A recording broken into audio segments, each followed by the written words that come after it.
All right, Shalom. Today, April 8th, 2024, we are discussing Parsha Tazria. We're not going to discuss the beginning of the Parsha of Tazria about women in childbirth. We're going to discuss for a second in this class about the person afflicted with this disease, the tzaraat disease. Um, and I want to say just by apology, um, that this is not one of my favorite parshas in the Torah. Okay, I think this is the parsha that we always want to get a scholar in residence for Shabbat or something like that. Um, and yet, I should never say that because A, it's the Torah. B, you know, that's a reflection only of me, and it's a reflection of my limited capacity for interpretation and developing a enough curiosity to even try and attempt to discern what is opaque, difficult, so far removed from us. So um, I want to find a way to be excited about skin disease and the things that are reflected by it, and also try and relate it to something that I think would be key to our lives. And I know this conversation exists in different places within different schools of thought and different ways of presenting. Specifically within, of course, a lot of tradition, a lot of mystical and Hasidic commentary, etc. We'll probably get some of that later, as we always do. Um, but even within the text itself, I want to find out what's going on in the text, and I want to see what's actually very interesting and quite exciting about this text. If you if you take if you pause with the words and try and use whatever tools are available to us today to use this. So with that, I want to turn to the text itself and go here to just the beginning of the chapter 13. By the Moses, God spoke to Moses and Aaron, saying, Adam, a person, any person, ki be'or b'saro, when there is on the skin of his body, se'et, a swelling, osapachat, or a scab, ovaheret, or a shiny spot, vaya, and it becomes be'or b'saro, on the skin of his body, lenega tzarat, an affliction of tzarat, v'uvay el Aaron kohen o el echad mibanav kohanim. He is brought to Aaron the priest or to one of his sons of priests. Now, I have to say, reading it like this, with every single word almost, or every pair of words, on a line, and kind of stopping and pausing and thinking, and almost brings out I wouldn't call this poetic, but I'm using a poetic method to think about it. And all of a sudden, I have I have questions, right? A person, okay? So I'm thinking of any individual, and then I'm thinking of, well, what kind of person? Is this a man? Is this a woman? Is this, a person who is a sinner, a person who has been blameless, a person, any person, a young person, old person, etc. And what is now, our tendency is to be very psychological in sense of what is that person going through, what is that person feeling. So Adam, the totality of this human being, notices that there is something happening on his body. I'll use the masculine gender here. He is experiencing either a swelling or a scab or a shiny spot. Okay, I should just stop there and turn to everyone and go like, well, we're all attuned to our bodies. Okay, I think some of us more than others. I don't think they had the use of mirrors in antiquity. In biblical time, the mirror is a rather late addition, but people, can look at their hands and look at their arms and look at their legs And and I'm assuming, I mean, we're all above a certain age where we have to worry about skin, okay? And people look at themselves and they look at their, they say, "Oh, I got a spot. I didn't have that before. I wonder what it is." Um, and most of us, if we are attentive to our bodies in the way that we need to do regular physical checkups, etc., um, will present to a physician and say, and when the physician asks, "Have you noticed anything? Do you see it?" And you'll say, this spot on my face wasn't there before, and I'd like you to take a look at it. And normally it's a kind of benign thing, and dermatologists, which we'll talk about in a second, have a certain set of criteria with which they diagnose these kinds of moles and spots and speckles, etc. And they understand more than anybody else, dermatologists do, how damaging the sun can be, etc. And so, we live in a world where we can be very, very attentive to various abnormalities on our skin just, after a day or so. We could have an injury that doesn't heal, a wound that doesn't heal, or a burn or whatever, and something can get infected and something can get really, really bad. And so, it's a really interesting field of study to look at, which is how did people diagnose things in antiquity and what did they think of? And considering the fact that people's lifespans were much shorter than they are today, to what extent are we talking about, skin cancers and all sorts of things that take really a lot of decades of exposure to the sun to develop, et cetera. But I'll leave that for the medical people here. Nanette, you have a question. Go ahead. Yes. So, hey, Rabbi. So, to me, what is not being said in the Torah is who sets the criteria for what they're looking at. I mean, apparently, somebody is. So who's the narrator here? That's a very good Yeah. question. And in the absence of, it's God who is saying to Aaron and Moses, these are the laws that are, and I mean, I don't have the answer to that. I mean, I don't know where they're drawing from, but let's set that aside for a second and say, okay, so we're in a world where someone is appearing with a dermatological abnormality. They notice one day that they have something on their body, okay? And the criteria again is it's so they have a swelling, a scab, or a shiny spot. Se'et o sapachat o baheret, and it's in their skin, okay, and and it becomes an affliction of tzara'at. Tzara'at is the untranslated term here, and I use this because it's mistranslated as leprosy. Leprosy is the kind of disease what is also known as Hansen's disease, which really was diagnosable till much, much later than the biblical period. And tzara'at is a very, very difficult term to translate. The scholars are quite divided about it, but they think it is a scale disease, that is a skin disease, a very, very difficult skin disease. That I'll leave that for a second and just say that the person who has this comes to Aaron, he's brought to Aaron the priest, meaning, I could see that there's a conversation that has to happen here. Let's say it's a husband and a wife looks at her husband and says, "Oh, honey, listen, I think you have something on your arm. Gotta go to gotta go to the priest." And the husband says, "Nah, I'm not going to the priest." And she says, "No, you have to go. You have to go." And he goes, "Nah, I'm not going. I'm not going."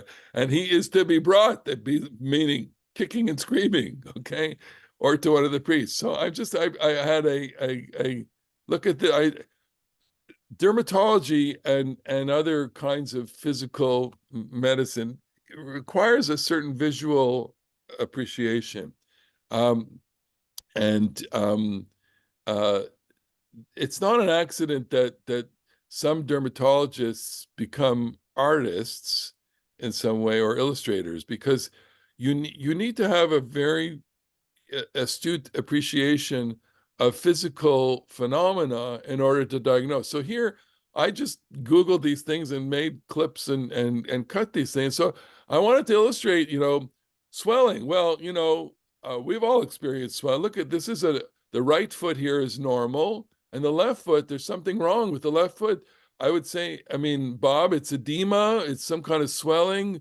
This individual here is really suffering from some kind of edema in the left foot, which could have been a result of an infection, an accident, or just some terrible edema. Susie, what do you think? Cellulitis and edema. Cellulitis, Yeah, okay? or there could be some vascular thing that's impeding Or blood. something wrong. So there could be 100 different things wrong with this person, okay? Here's a scab. This is a normal scab, I think. I mean, it looks like this person is a young person and probably scraped his or her knee. I like the fact that there's a nice scar here, okay? Yeah, whoever it is did it before. He did it before, right? So this is a person who is around things that scab, okay? And a shiny skin spot, okay? This is a shiny skin spot, and who wants to give me the diagnosis of this skin spot? This could be skin cancer. This Right, is a basal cell. very Basal good, cell. very good. Basal cell carcinoma here, or yeah, the basal cell. All right. So shiny, they must have had shiny. I mean, they certainly had scabs. The issue is, going back to the text, is you have these things and they develop and it becomes, according to the translation, it becomes. So it starts out one way and it becomes, I guess, acute. It goes from like a normal to something really, really bad. Okay, and I in the Atlas of Skin Diseases, of course this happens. Something starts out as an abrasion and can become so bad it can be infected, and you can develop an eczema from it, or even what we're going to talk about, which is we're not going to talk about too deeply, but psoriasis. It becomes a skin disease. Jacob Milgram, the preeminent scholar of Leviticus, according to the most recent investigation, the disease that fulfills most of the characteristics of this chapter is psoriasis, a repulsive scaly skin disease. Although psoriasis may not be it, and here it's not a pleasant disease, psoriasis, okay? And this is just one of many millions of pictures of people with psoriasis. You can see the thing about this is that it's becoming white and scaly, okay? And it's horribly, horribly distressing to those who suffer from psoriasis. About 1 in 50 people suffer from some kind of skin psoriasis, according to something I read on the internet, which is the authority on everything medical, of course. And so just so having given you the visual, and so we're in a visual medium.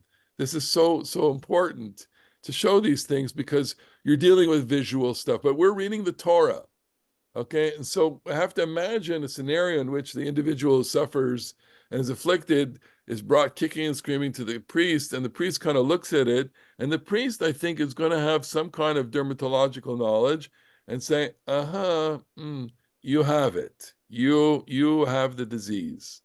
So we're fast forwarding through this whole chapter to the end of the chapter, in which it says as follows: Vatsarua, that is the one with tzarat, asher bo hanega, the one who has the affliction, begadav yufrumim, his garments are to be torn, virosho yefarua, his head is to be made bare, bal safam yateh, his upper lip is to be covered, v'tamei tamei yikra, and he is to cry tamei tamei, which means I'm impure.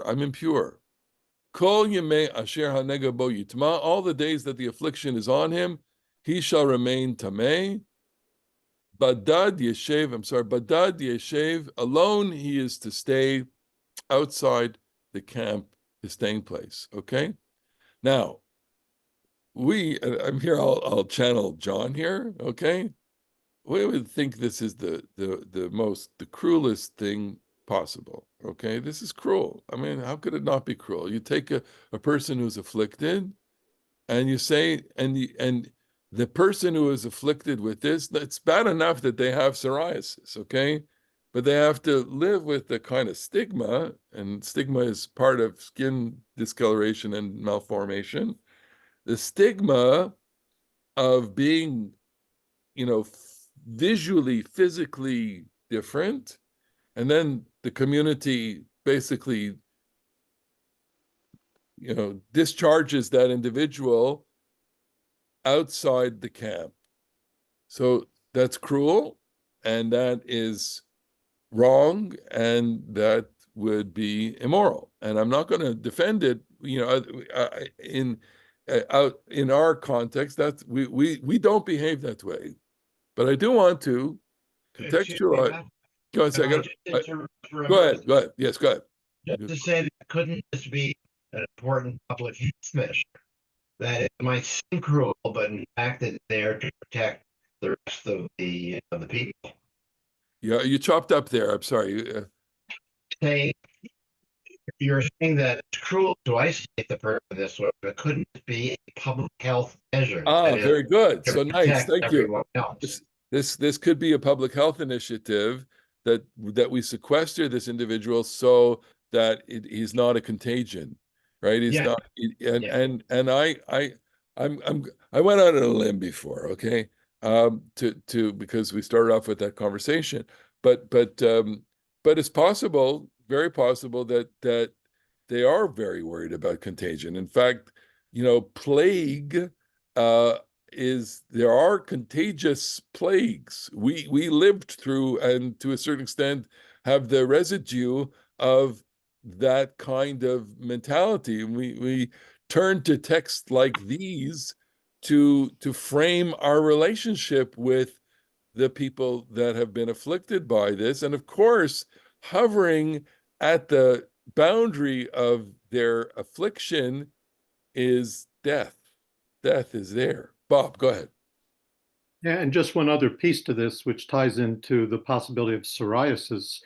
You may know that ultraviolet light is one of the treatments that dermatologists sometimes prescribe. And one of my former patients, who was Egyptian, who had severe, not only psoriasis, but arthritis, the medications would not work, but he'd go to the Dead Sea, and he went to Egypt. And so if you're out in the sunlight, in the open, it might also potentially even help the skin condition. Nice. Okay, which is a kind of byproduct for having to be outside the camp.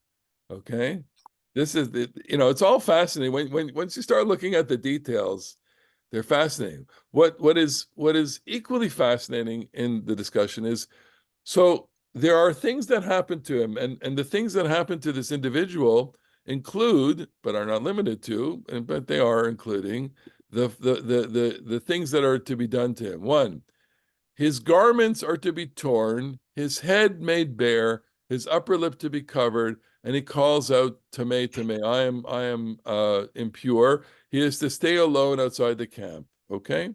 So what is going on there? And that is a fascinating question. We have, let me just get the next slide up here. So, this was the slide. Stop that. Wow, there's so many.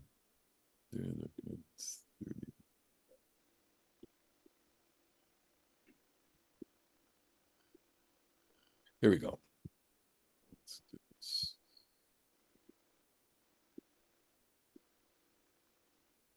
Okay, so we have to understand what's taking place here in the camp and what's taking place with this individual. And here I always my favorite scholar presently is Jonathan Grossman. He has an article that I found on a website. It's not yet published in a book, but I'm sure it will be. On so what is going on here? Why does this individual who experiences this, why does he have to tear his clothing, and why does he have to shave his head, and why does he have to kind of cover his lip, which is something that is a real big question mark for us, which I'm not going to explain at all. And why does he have to go apart from the community? So as I ask this question, is there anything that comes to mind in terms of tearing clothes and shaving your head? Anything come to mind? Yes, go ahead, Bob. Well, death, mourning is one of the things that come to mind. I think the whiteness, bodies decomposing, that's something I've read. Perfect. And with regard to the lip and tamei, if sarat is related to Lashana Hara, then you're going to stop using your mouth and you're going to sort of admit publicly that my words have torn people apart, have affected folks. And I think that's some of the Hasidic interpretations Nice. and others that I've seen. Okay, so let's go with that. Okay, and we're saying that there's something here that's going on with the narrative of life and death and mourning.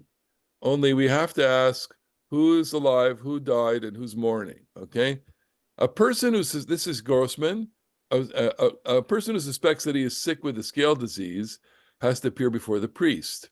If the priest ratifies this suspicion, the individual is categorized as someone who is ill with the scale disease. This is my translation, and I automatically vocalized an unvocalized, unvoweled text. I have a website that you cut and paste. You put the unvocalized text in, and it automatically generates vocalization.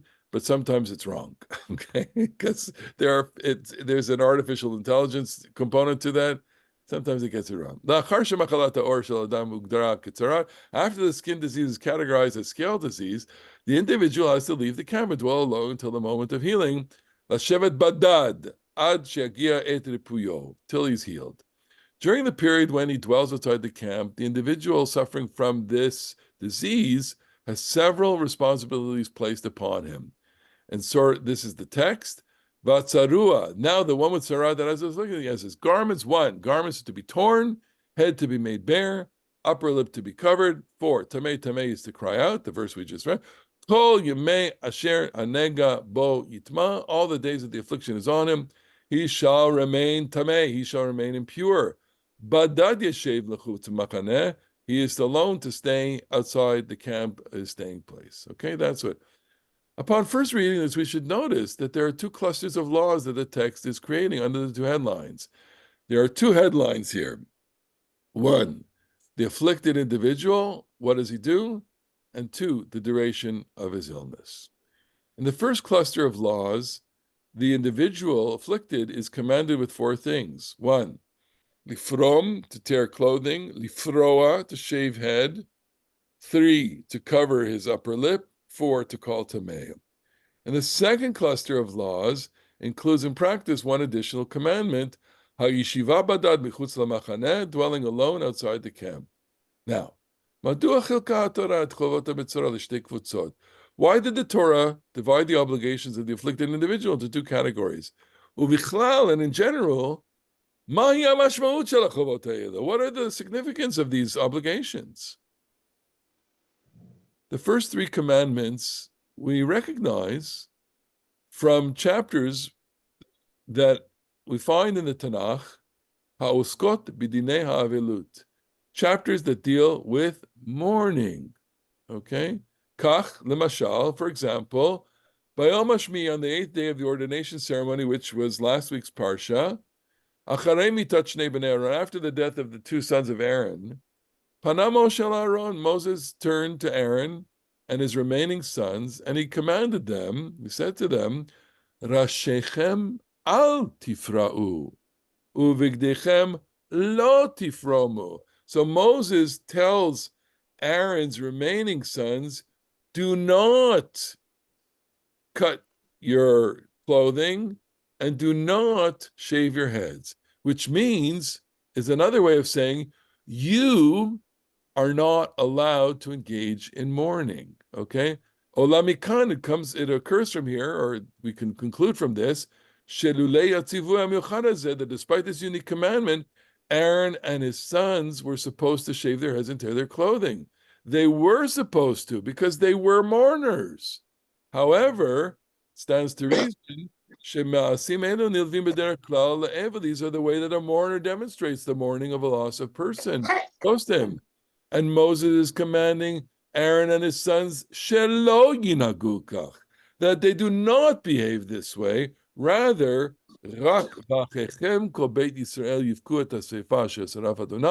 the rest of Israel will lament the inauguration. You're not allowed to mourn. And why is this? I'm going to stop here for a second. Why is that the case? Because the priests are not allowed to engage in mourning rituals. And that's the high priest is never allowed to mourn. And to this very day, I know we have some Kohanim present, to this very day, Kohanim are restricted in their proximity to mourning, except only under very, very limited conditions, namely the death of a mother, a father, a sister, a brother, a spouse, a son, and a daughter. Only the primary relatives of a Kohen is the Kohen allowed to be in attendance of a funeral or be cut. We all, everyone. These laws apply to everyone. The tearing of clothing, but let's say normal Levites and Israelites are permitted to attend to the burial of others.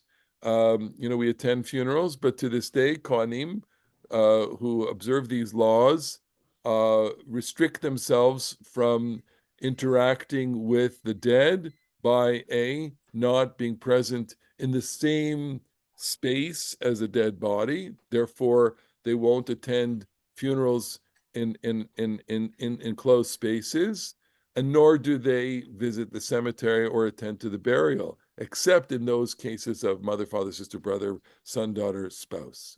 Bob, go ahead. Is there also an issue with mourning on Shabbat and Yom Tov and on a day like the inauguration of the Mishkan?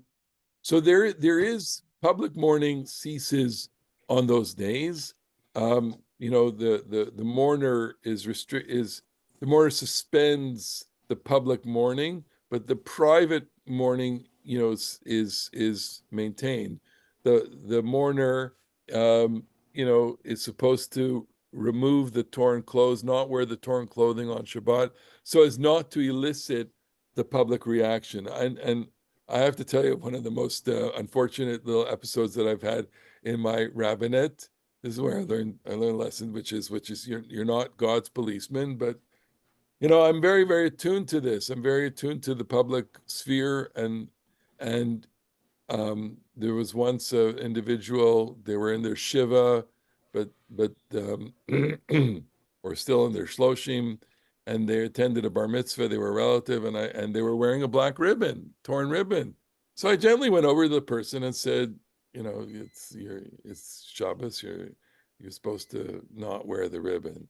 And they were so angry at me. Oh my God! It was like I'm not taking this, man. You're not going to tell me what to wear, and all that. And I say, okay, look, I remember once Rabbi Hilsenrath going up to somebody on Shabbos and taking the little button off and putting it like on the back side of the lapel.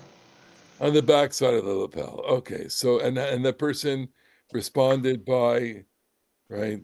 As gentle as I was, as tried to, say, listen, it was offensive. And why? Because the mourner in this case wanted to be public about her mourning and wanted to be recognized as. Right. Why would she do that without asking? Well, she didn't know. So they assume. So, and we live in a very highly individuated era where people need to badge and proclaim things publicly about their identity, and this was part of our identity, and I violated that. So you're not going to win, okay? And even if you say, or if you put up whatever, it's just ridiculous. But my point is that there are signs of mourning that one engages in, and they are suspended on Shabbat. They ought to be, at least. In this case, these individuals have obligations, and their obligations are to not mourn.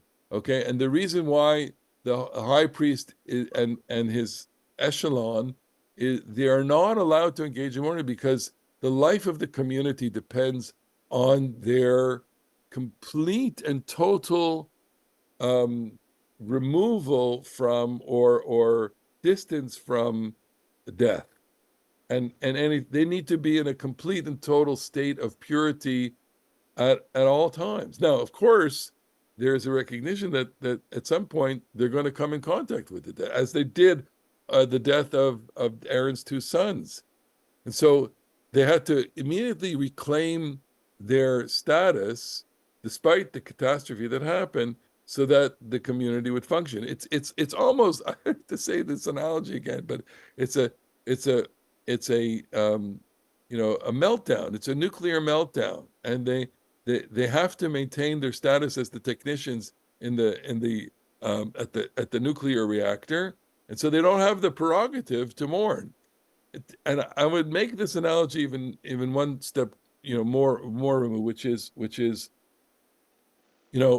we live with a lot of responsibility placed on leaders of our countries and leaders of communities, and when the leader upon whom tremendous responsibility rests has a personal calamity, catastrophe, whatever, we are understanding of the person's responsibilities, and we can give that person space, but we not a lot. Okay, we won't give them a lot of space.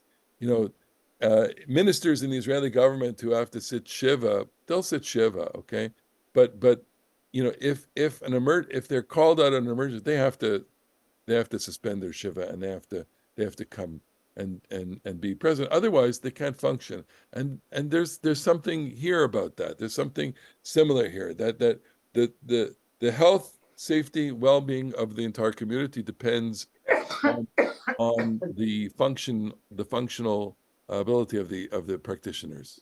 Okay, so here we go. We have to stand on the connection between shaving the head and tearing clothing as laws of mourning, and also the law that prohibits the high priest from engaging in this act of mourning for his relatives. And here we have the text. Gamkan, even here, the connection teaches us that the high priest is commanded not to follow the laws of mourning. And from here we learn that the shaving of the head and the tearing of the clothing are two commandments of mourning. Even the third law, that the afflicted individual is commanded relating to the upper lip, is familiar to us from laws of mourning. We see this explicitly in Ezekiel. Okay, so and I'm not going to go through that. From these verses, the rabbis didn't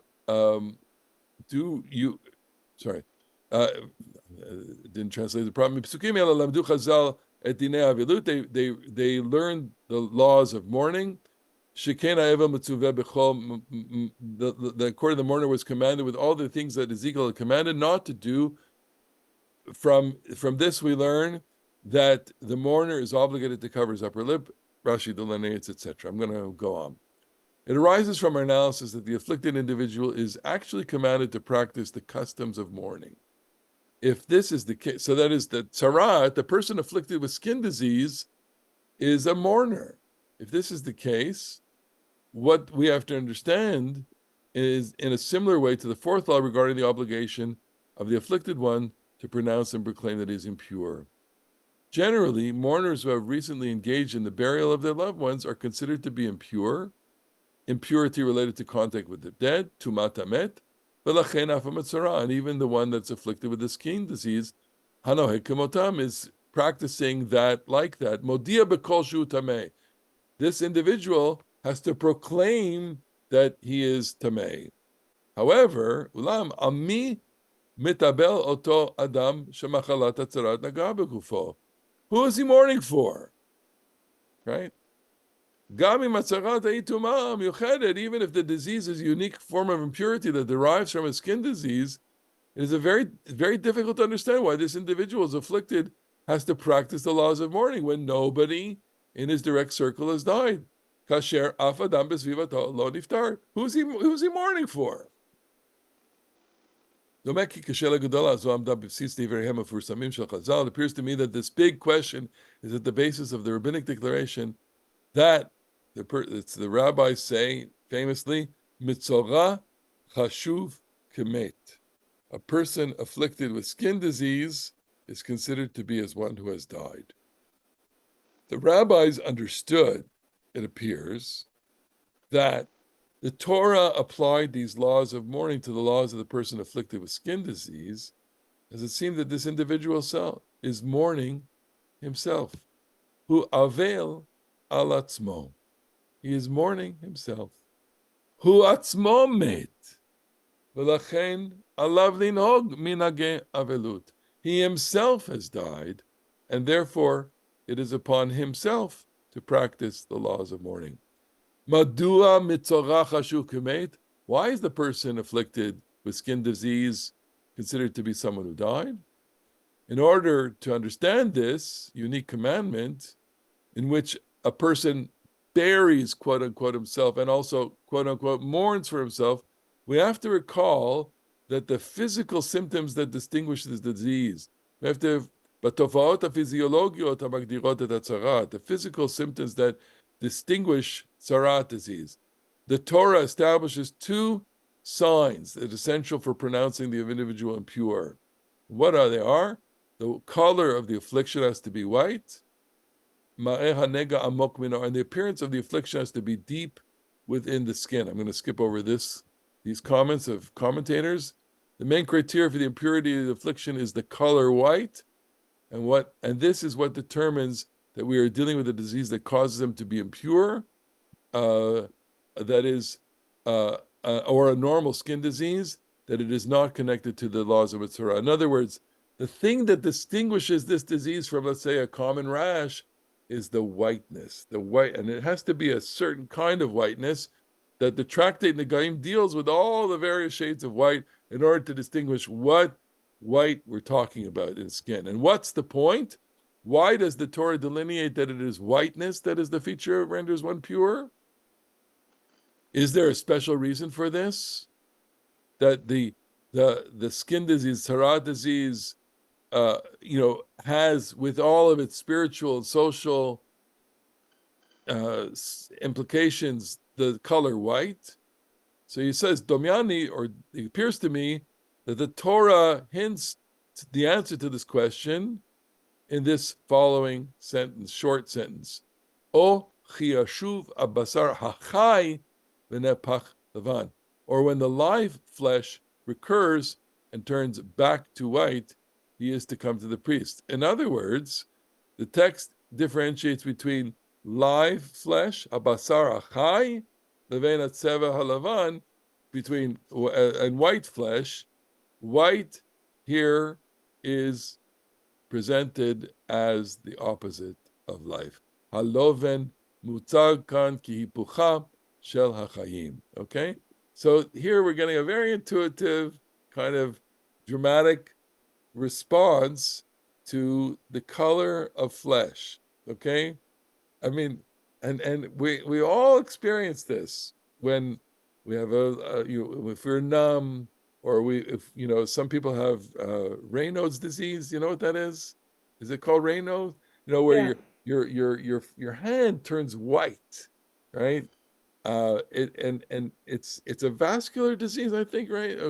It means that your circulation is not going, and all of a sudden your hand turns white. And I have to say this sometimes, When it gets worse, it gets blue. It gets blue. So as a rabbi, I see everybody in shul and see them from week to week. Sometimes, people look pale. They look pale. And I'm tempted to go up to someone who looks pale and say, you don't have your color. their color is missing from your face. And sometimes I'll kind of make a note of that and say, are you doing okay? You're feeling okay? They'll look so we have a lot of words for that in English. Pale, peaked, or sick. Go ahead, Bob. I was just going to say, along with this on whiteness, what I've read from some of the Hasidic and psychological literature is that if someone embarrasses someone else, their Here we face go. Yeah, hold on, hold on. white. Okay, I'll keep quiet. Okay, so go on there. So they have this individual who's turning white, okay, opposite of life. It appears that the white color of the flesh is connected intrinsically to the mourning of the individual for himself that we mentioned above. Evidently, even only symbolically, the person's body is starting to die. The person distinguishes suddenly that the life has gone out of his skin. Adam mavchin lefeta she'achiyut chalda meoro. The red color, atzeva adom, hakashur ladama ulechayim ne'elam, is connected to blood and life, has vanished. Komo mofia chivaron, and its place, paleness. Or gufo nireh be'enav lefeta ka'or meid. The skin of his body appears in his eyes suddenly like the skin of a corpse. Kamuvan, understandably, the white color does not indicate physiological death of the skin prior to his time, and what we are saying is only to be understood symbolically. And here I'll just read the punchline. Nevertheless, it is relevant because the entirety of the disease of tzara'at is a signal, remez of man, of the anger of God towards him. And here we're writing in a biblical vein here. The entire structure and meaning of this disease is connected to the world of symbols. And that's what we have. Symbols have practical outcomes. I'm going to stop here. I got Stanley. Go ahead. Yeah, so I'm wondering, why is there such an emphasis on dafka skin diseases? There are so many afflictions that people have. Okay, so bones and yes, fevers and cancer. And now I know these are very visible. Maybe that right. was a good determinant. But still, why is that more important than anything else? I wanna keep the suspense, okay? But it has to do with peoplehood. Here we go. Let me just hang on, and we'll get to the punchline here, okay? So what does he say? The last commandment places upon the individual that he's to dwell alone outside the camp, indicates the essence of his symbolic death. The Tzimtzorah is compelled to leave his place in the camp and exit from it and dwell alone. It occurs to me that dwelling outside the camp is not only a law that falls on the Mitzorah like all other laws, but rather this is the essence. His death is a social death. It's the social death of the Mitzorah. It's a temporary social death. The Mitzorah has to cut himself off. He has to cut himself off from community. The Israelite community in which the divine presence dwells, and that cutting off is the essence of his death. The existence of the person outside the camp, outside of the collective communal participation, is like being cut off from life, being disconnected from the life of the people in which the divine presence dwells. Badad Yeshev, he shall dwell alone, is a commandment that registers to him as opposed to the previous commandments. Okay, he's referring to previous lectures, but he said we dealt with the sins that elicit punishment of tzara'at in the Bible. We pinpointed out that they are communal, societal sins. What this individual has done, the subtext is he has made an infraction against the community. He has harmed someone else in the community. We ought to recall that according to the rabbis, tzara'at is the punishment for lashon hara. We mentioned this. This is gossip, slander. In this context, the punishment that the Mitzorah receives is clear. The individual that sinned against his fellow in his social standing is shunned from the community and is considered to be as dead.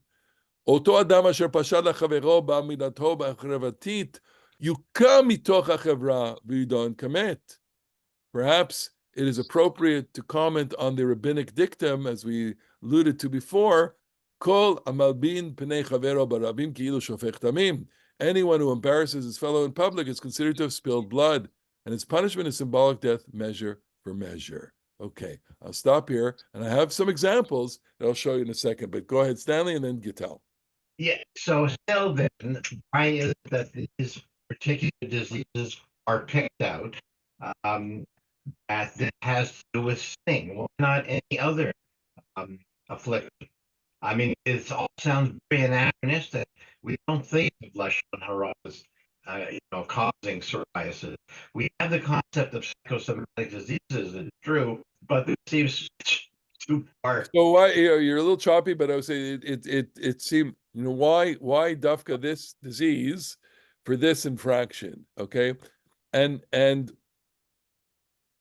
don't know if I have I don't really have an answer of causality here for that, other than to say that I'm honing in on a different aspect of this, which I think is very, very compelling. That is to say that when people harm each other, harm others, okay, and specifically in terms of harming their reputations, slandering against them, there are things that are irreparable for that.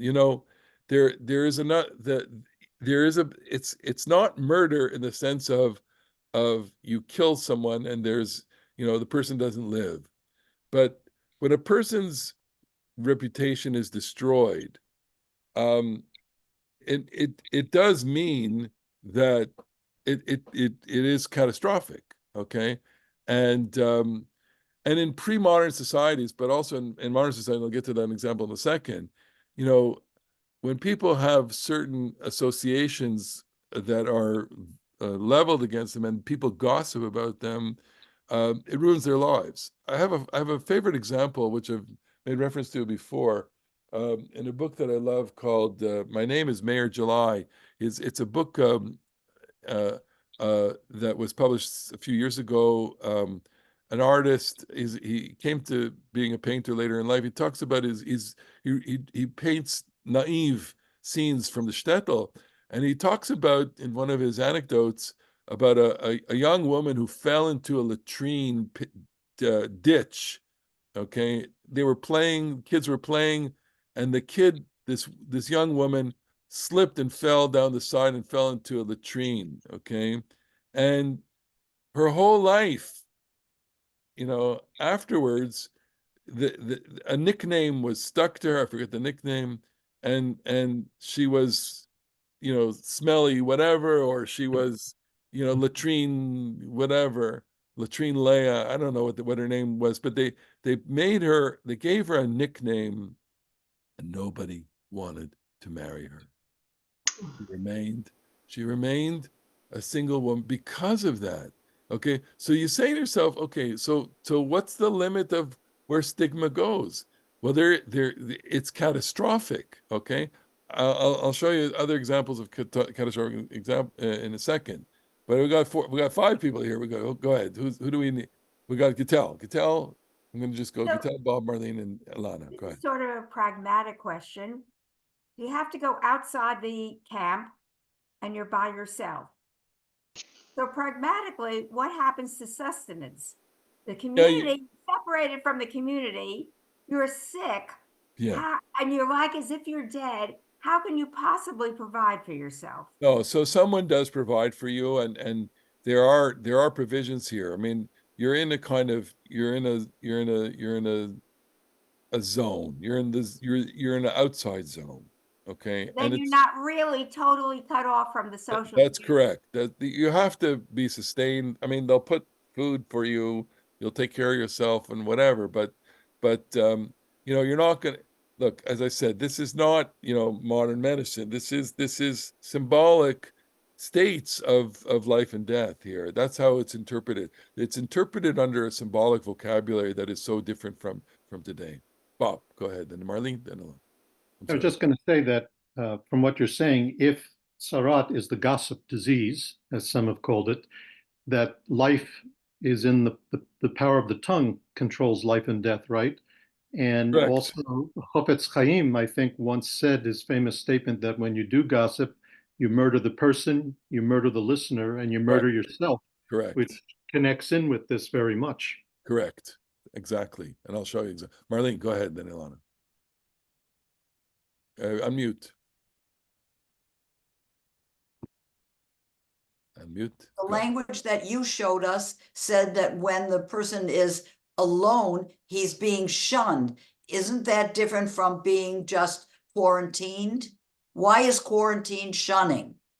I use the word shunning there. It may not have been the best translation, but I want to. I mean, I kind of wanted to associate it with what you see in some other kinds of communities where there is shunning going on, and that shunning is a social punishment, and that For something that you may or may not have done. When Correct. Bob talks about Lashon Hara, that's a public display. Right. But if I get sick and my skin is rumpled up, Yeah. am I to be shunned for that? Right. No. So there is operating here a presumption that you are liable, and that God himself is exacting the punishment to you for a sin that you have transgressed against the community. That's the presumption here. I want to say with ample amplification and red line underlining that that's not how we relate to disease today.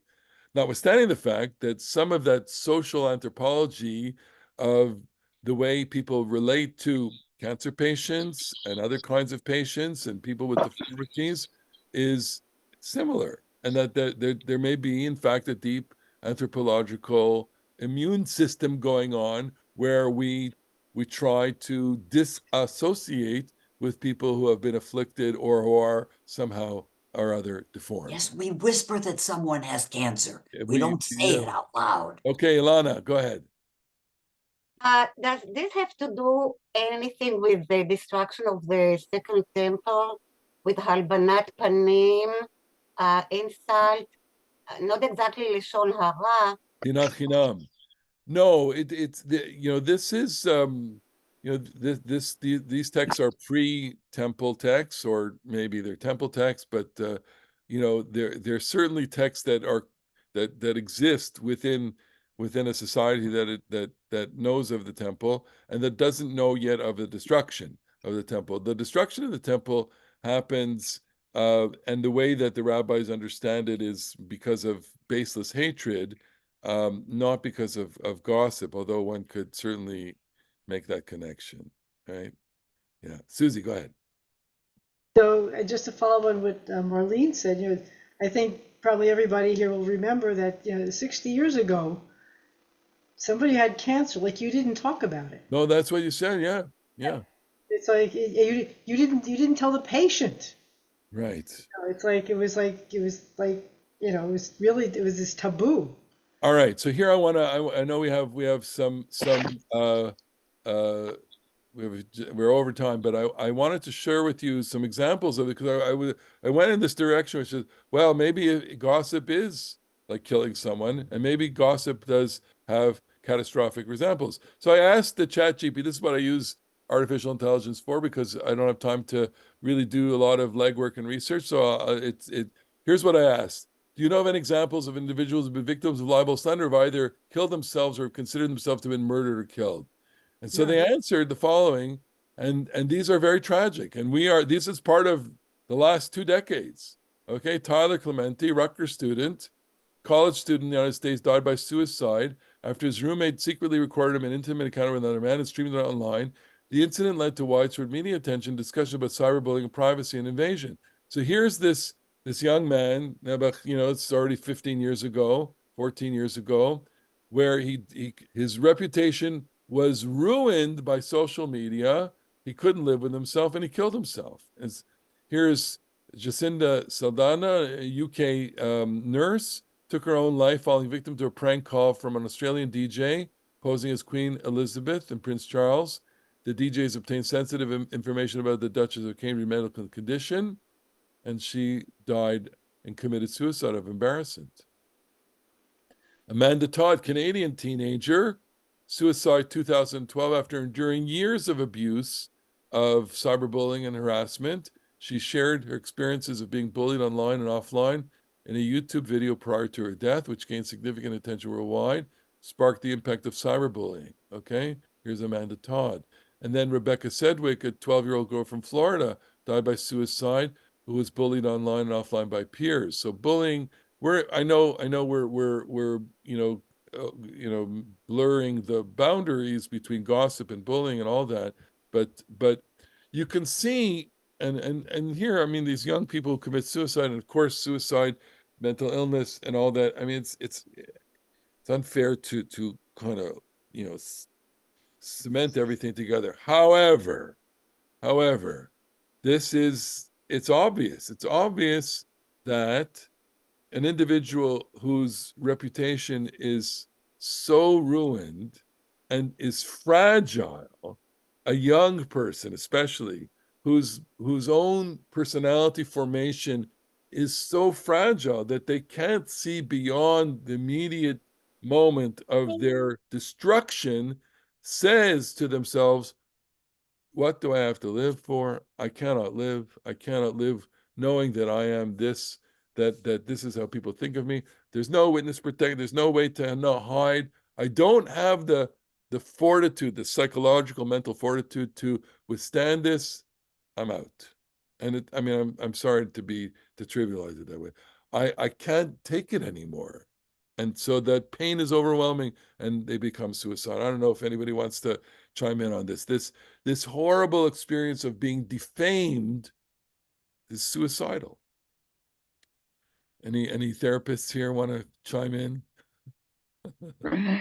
Tova, have you had experience with that? Yes, I had experience with two people committing suicide. They were my clients. Yeah. Okay. So very terrible. It's terrible for the therapist too. It's terrible for the therapist. It's because you're connected to them. You feel, whatever. It's just the anguish that people who have as in mental illness. Okay. So that's taking it seriously, taking the Bible seriously here, which is saying that this relates. So then I asked ChatGPT, can you give me an example of people who have had their reputation so down, they literally had to reinvent themselves. So look what they came up with, my artificial intelligence: Martha Stewart, Lance Armstrong, Tiger Woods. And you don't have to read the biographies there. You all know these are popular. In Hebrew? They came up in Hebrew? No, at ChatGPT. I asked the ChatGPT, I said, people who've had their reputations ruined and rehabilitated themselves. So look at them: Martha Stewart, Lance Armstrong, Tiger Woods. What's the difference? Martha Stewart, huge media personality, mega wealthy, and knew she'll do her time. She did her time in jail. I don't know personally. She's probably richer now than she ever was. Okay. She's probably, Tiger Woods, okay, terrible personal circumstances, all self-inflicted, all these women that he was with, and a horrible reputation ruined, but mega wealthy, and an adult, and he could hire people to sit with him 24 hours a day and make sure that he doesn't take his life, and counsel him and pick up the pieces. And he picked up the pieces. Okay. Lance Armstrong, I don't know, super wealthy, not wealthy. He was this athlete at the top of his game, the bicyclist who lied about doping and about the use of steroids or whatever, but was an adult, wealthy enough to rehabilitate himself, and now has a whole career of going around and talking about whatever. Okay. I'm not a big fan, but he, at one point, was at the top of the world in terms of health, fitness, etc. Okay? These are individuals who have rehabilitated themselves in that way. I have Bob and then Lana. Yeah, I just had three quick comments I wanted to make. The first is that you started off today's talk saying, how can I find excitement in this Parsha? Sure. And it's here. You are absolutely presenting that today. That's exactly it. because what comes across to me is that here we've created a way for dealing with stigma, Yeah. of dealing with shuva, and people not becoming permanently ostracized in society, which is so wonderful in terms of what's here. That's comment one. Thank you. Comment two is you often say that the central part of parshas or sentences are important. And Yeah. I'm wondering, is Tazria the middle parsha of the Torah, which No. therefore would give it some pretty big importance? And the final thing is a more cutesy thing.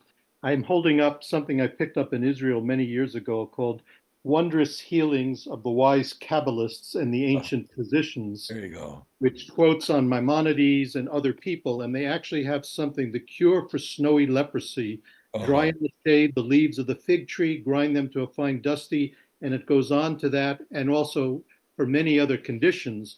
But I have no doubts that while the Kohen was looking at things, folks were probably treating themselves with different folk remedies and others at the same time. Absolutely. And it reminds me of a famous anthropologic story about someone who had a problem with mice in his hut.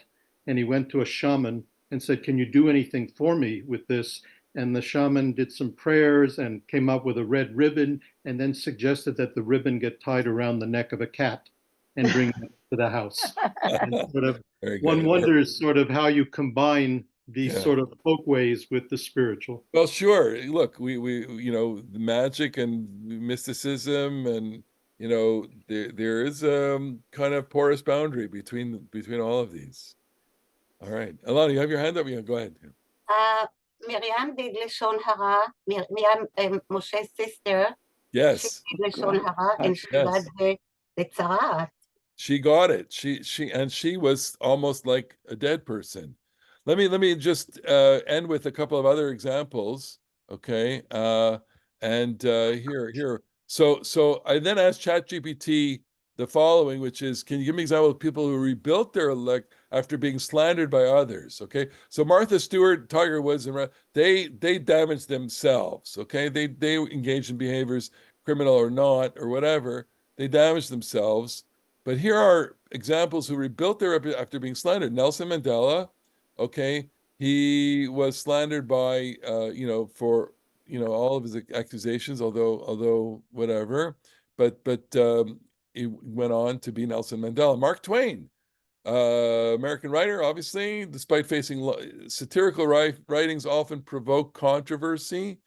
Despite facing lawsuits, public condemnation, accusations of immorality, Twain continues to write and publish his work, ultimately becoming one of America's most celebrated authors. So perseverance.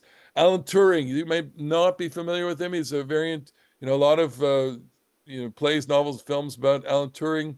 The British mathematician and computer scientist was subjected to slander, persecution due to his homosexuality during a time when it was criminalized in the UK.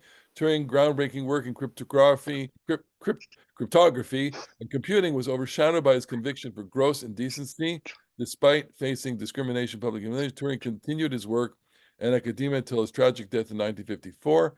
In recent years, Turing has been posthumously celebrated for his contributions to science and technology, with efforts made to recognize and honor his legacy. A lot of plays have been written by him. There was a play on Broadway, Breaking the Code, on Alan Turing, and his work, computer work, was responsible for helping crack the code, the Nazi code, what's it called? Basic nicht. Okay, they had the Enigma code, the Enigma machine. And so there you have it. So we have a ritual world that's filled with a lot of things that are so removed from our lives. And we have a world that is today that we're all connected to. And look, when it comes to, I want to say, apropos to everybody looks at their skin and looks at their bodies, we're all close to our bodies in the sense that if we see a blemish, we'll go to a dermatologist, and we all should, especially given the sun and our exposure to the sun. But we're all equally concerned about our reputations.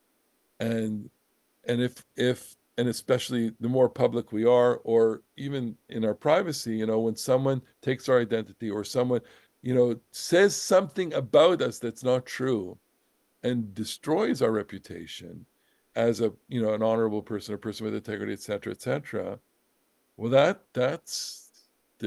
there can be irreparable harm from that. And I don't think any amount of ritual can repair that. So what you have here is the articulation of aspiration, that an individual who has been engaged in something like that and is symbolically punished by God and is removed from the community, he gets the experience of promise to return to the community. There's a mechanism through ritual that the person can be reinstated. Will it happen? Question mark. As a person who has been shunned, quote unquote, does that person ever successfully rehabilitate into the community? Well, don't know.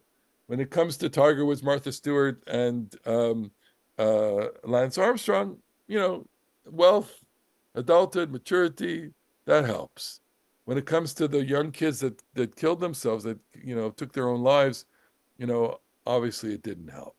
And so it still remains one of the tragic features, or possibly tragic, or possibly deepest human features of our lives, how we live together and engage with each other. Well, that's it. I'm going to stop it here.